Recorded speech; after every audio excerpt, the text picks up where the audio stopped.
সানজিদা আলম চৌধুরী, আমরা জানতে চাই ত্রাণের টাকা ব্যাংকে কেন? এ নিয়ে অনেক সমালোচনা হচ্ছে।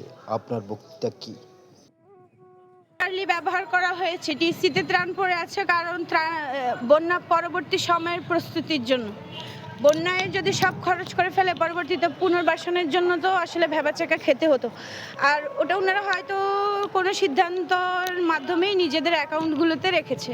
এটা তো আসলে আমি জানি না, বলতে পারছি। ত্রাণ নিয়ে গিয়ে দিয়ে আসলে তো হবে না, কারণ আমি কাউকে খুশি করার জন্য কথা বলি না।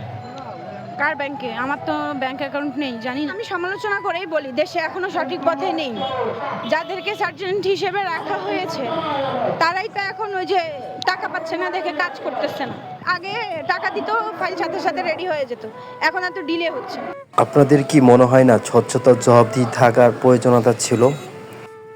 নাকি অনেক জবাবদিহিতা দিয়েছেন, এখন পরিপূর্ণভাবে আমি আশা করছি যে ওনারা অবশ্যই কোথায় কি খরচ করেছেন বা এখন কতটুকু আছেন ওটা রাষ্ট্রীয়ভাবে রাষ্ট্রের মানুষের কাছে জবাবদিহি করবে। সমন্বয়করা পুরো বাংলাদেশ ঘুরছে, এর অর্থ কোথায় থেকে আসছে? আসলে এই টাকাগুলো তো আসলে ত্রাণের টাকা না, এগুলো হচ্ছে গিয়ে ওই যে আমাদেরকে যারা ভালোবাসেন তারা হয়তো পার্সোনালি একটা গাড়ি দিয়ে দেয়, বা আমরা যখন রিকোয়েস্ট করি যে আমরা এখানে যাচ্ছি একটা প্রোগ্রামের জন্য, একটা আলোচনা সভার জন্য, আমাদের গাড়ি লাগবে, তখন আসলে হয়তো ওনারা গাড়িগুলো। দলীয় রাজনীতি মুক্তি পাবে, এটা তো কথাই হয়ে গিয়েছে। 17 তারিখে যখন আমরা ছাত্রলীগকে বের করে দিয়েছি, এরপর 29 তারিখে আমরা স্যারের কাছে, আমাদের ভিসি স্যারের কাছে আমাদের স্মারকলিপি দিয়েছি। তো স্যার আমাদেরকে বললো যে যেহেতু সাধারণ শিক্ষার্থীরা চাচ্ছে না সে মানে দলীয় রাজনীতি থাকুক, অবশ্যই থাকবে না, তার পরিবর্তে আমরা সুষ্ঠু রাজনৈতিক চর্চার জন্য ডাকসু রেখেছি, ডাকসু নির্বাচন দেওয়া হবে।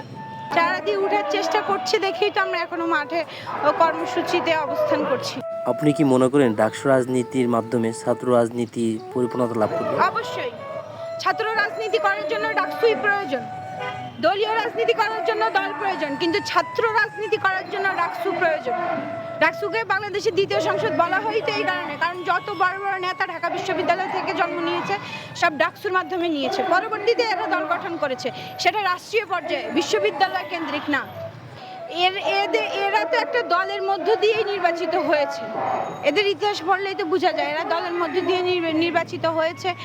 আর এদেরকে নিয়ে আমি কি বলবো, ওদেরকে তো আমি ব্যক্তিগতভাবে চিনি। ছাত্র জনতার এই অভ্যুত্থান, সেই অভ্যুত্থানের ফলে আপনি সেদিন রাজু ভাস্কর্যের সামনে বলছিলেন যে তাহলে কি শেখ হাসিনার বক্তব্যই ঠিক? আপনি আসলে কি বোঝাতে চেয়েছিলেন? আমি আপনার প্রশ্নটা বুঝিনি। ছাত্র জনতার অভ্যুত্থানে যে আপনারা সাধারণ শিক্ষার্থীর অংশ নিল, কিন্তু আপনি রাজু ভাস্কর্যের সামনে বলছিলেন, এটা বলার কারণ ছিল যে এই যে এখন আসলে তো যারা সর্বপ্রথম রাজনীতি নিষিদ্ধ নিয়ে কথা বলার প্রয়োজন ছিল তারা এখন বিভিন্নভাবে ঘুরিয়ে পেঁচিয়ে বলছে যে আমরা লেজুর ভিত্তিক রাজনীতি চাচ্ছি না, কিন্তু দলীয় রাজনীতি অবশ্যই থাকতে হবে। তো এর মানে তো এই হয়ে যায় যে শেখ হাসিনা যখন বলেছিলেন যে ছাত্রদেরকে ফোকাস করে সামনে রেখে কিছু দল তাদের এজেন্ডা বাস্তবায়ন করছে, তাহলে তো এটাই সত্যি হয়ে যায়।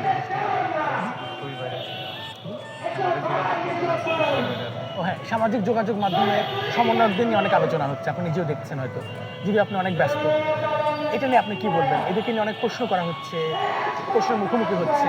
সমন্বয়ক প্যানেলে আমি নেই সেহেতু আমি জানি না, কিন্তু ওনারা যে চাচ্ছে একটা রাজনৈতিক দল গঠন করতে, ওটাকে আমরা সাধুবাদ জানাচ্ছি, কারণ এটা এখন সময় উপযোগী একটা বিষয়। আমাদের রাজনৈতিক দল প্রয়োজন যদি আমরা গণতান্ত্রিক রাষ্ট্র গঠন করতে চাই। আর পূর্ববর্তী যে দলগুলো আছে এরা আসলে নিজেদেরকে নিয়ে ব্যস্ত ছিল, এখনও তারা নিজেদেরকে নিয়েই ব্যস্ত।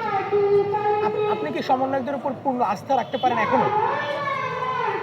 আস্থা আমি ওদের উপর কেন আস্থা রাখবো?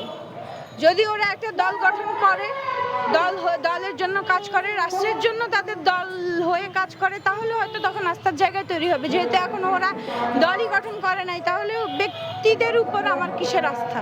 আমি তো দলের উপর আস্থা রাখি। আরেকটি বিষয়, সানজিদা আনোয়ার চৌধুরী, আপনি বারবার বলেছেন, প্রত্যেকবারই বলেছেন আপনি সাধারণ শিক্ষার্থী এবং তারা আসলে সমন্বয়ক থাকার এখন কিসের সমন্বয়ক, কাজ তো হয়ে গেছে, এই ব্যাপারে আপনি কি বলবেন? এই প্রভাবটা, সমন্বয়ক প্রভাবটা এটা আসলে থাকবেই, যেহেতু এত বড় একটা গণ অভ্যুত্থান ছিল। অভ্যুত্থানের পরবর্তী আমরা একটা বিপ্লব আশা করেছিলাম, যদিও বিপ্লবটা পুরোপুরিভাবে হয়নি, কারণ আরও অনেক প্রতি বিপ্লবের সৃষ্টি হয়ে যাচ্ছে। আমরা এখানে অবস্থান করছি, এভাবে অনেকেই অনেক জায়গায় অবস্থান করছে। আর ওরা আসলে এখন ফোকাসড, কারণ পুরো দেশ এখন ওদেরকে চিনে, যার কারণে আসলে ওদেরকে নিয়ে এত কথা হচ্ছে। তো এছাড়া আর কি বলার আছে? আগে আপনাকে জামাত বলতো, সেদিন দেখলাম 2-3টা কমেন্টে যে আপনাকে বলতেছে ছাত্রলীগ। জাতি যা ভাবে আমি তাই। আমি জনগণ, আমি নিজেকে জনগণ ভাবি, এটাই সাধারণ শিক্ষার্থী ভাবি, এটাই। আমি নিজেকে কি ভাবি আমার কাছে এটাই ম্যাটার করে। জনগণ কি ভাবে, আমি আপনাদের ওসব কমেন্ট পড়িও না, কারণ আমি কাউকে খুশি করার জন্য কথা বলি না। যে আমার কথাটাকে সত্য বলে গ্রহণ করবে তার কাছে আমি সত্য, যে আমার কথাটাকে মিথ্যা বলে গ্রহণ করবে আমি তার কাছে মিথ্যা, যে আমাকে তেলবাজ হিসেবে গ্রহণ করবে আমি তার কাছে তেলবাজ। আমার উপরে এগুলোর কোনো ইফেক্ট পড়ে না, আমি এগুলো নিয়ে ভাবিই না, আমার এত সময় নেই। তো জনগণ কি ভাববে, জনগণ যে ভাবছে এটা নিয়ে আমি সাধুবাদ জানাচ্ছি, যে তারা আসলে আমাকে নিয়ে ভাবছে। কয়জনকে নিয়ে বাংলাদেশকে ভাবে বলেন? ওই যে সুবিধাবাদী, আমি এখন সবারই প্রতিপক্ষ। আগে ছাত্রলীগের প্রতিপক্ষ ছিলাম দেখে ছাত্রলীগ আমাকে জামাত শিবির বানিয়ে দিছে, এখন হয়তো জামাত শিবিরের প্রতিপক্ষ ভেবে আমাকে ছাত্রলীগ বানিয়ে দিচ্ছে। বিষয়টা আসলে এখানে, এছাড়া আর কিছুই না। আপনি পুলিশের লাঠি পেটা খেয়েছিলেন, পায়ে ব্যথা এখনো আছে। আমি একটু জানতে চাই, দেশটা কি সঠিক পথে আছে, বা ঢাকা বিশ্ববিদ্যালয় কি সঠিক পথে আছে? এটা আসলে আমি সমালোচনা করেই বলি, দেশে এখনো সঠিক পথে নেই। আর এত সহজ হবে না যে পুরো শরীরে ক্যান্সার আক্রান্ত আপনি শুধু মাথায় কেমোথেরাপি দিলে তো হবে না, আপনাকে পুরো শরীরে ফিজিওথেরাপি দিতে হবে এখন। আর এই ফিজিওথেরাপিটা তো 1 মাসে 2 মাসে আপনারা আশা করলে এটা বোকামি হয়ে যাবে। একটা লেংদি প্রসেস দরকার, একটা লেংদি প্রসেসের পর হচ্ছে গিয়ে হয়তো আমরা আশাবাদী যে একটা ফলাফল আমরা পাবো, ওই জন্য আমাদের ধৈর্য ধরতে হবে।